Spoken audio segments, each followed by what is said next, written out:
2 minute આપણને કંઈક વાત કરવી છે કુવા રિચાર્જ માટેની વાત, તો આપણે સાંભળીએ.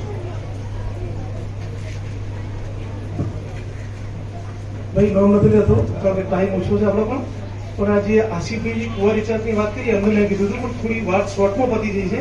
એટલે કુવા રિચાર્જની જે વાત છે ને, કુવો રિચાર્જ કરવો એટલે બેટરી રિચાર્જ કરો, બેટરી જેથી ચાર્જ કરી એ ટાઈપથી.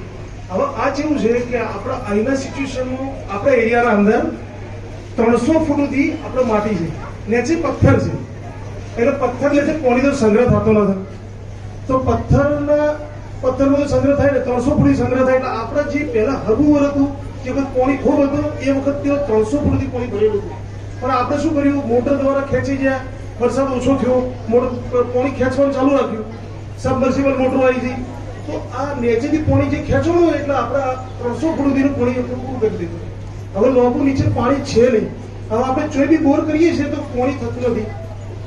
એટલે 300 ફૂટના વચ્ચે જે ગેપો પડેલી છે, જે નદીઓ જે આપણે કહીએ છીએ પોચો ભાગ, જે રેતાળ ભાગ, એની અંદર હવે વરસાદ થાય તો શું થાય છે ખબર છે? પાણી જમીનમાં ઉતરતું નથી.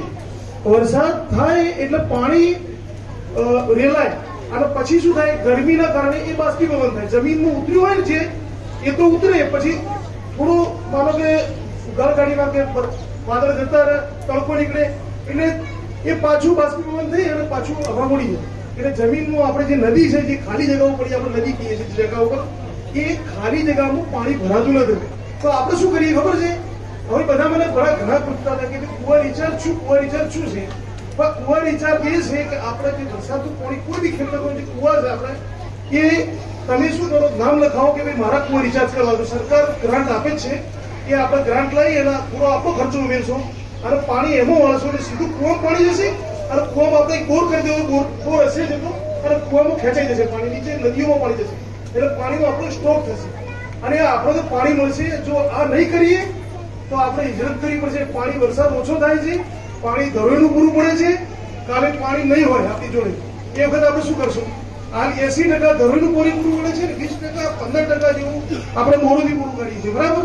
અત્યારે નદી બોર કર્યો ફેલ ગયો છે, બીજો બોર મેં મંજૂર કરી દીધા છે, પણ તો એ કદાચ ન થાય તો આપણે આ રિચાર્જની જો કોશિશ કરીએ તો આવતા વર્ષે આપણા કુવા રિચાર્જ થઈ જાય તો આપણે પાણી આવતા વર્ષે આપણને મળી જાય. એ માટે હું ખાસ લોકોને કહું છું, ગામના લોકોને, કે તમે લોકો કુવા જે છે એ લોકો મને જોડ કરો તો આપણે કામ નામ લખી દઈએ એ પ્રમાણે કુવા રિચાર્જ પદ્ધતિ આપણે ખર્ચો કરીએ અને કુવા આવતા વર્ષે આપણે રિચાર્જ કરી દઈશું.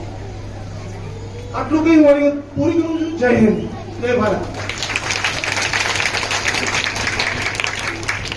ખૂબ સરસ.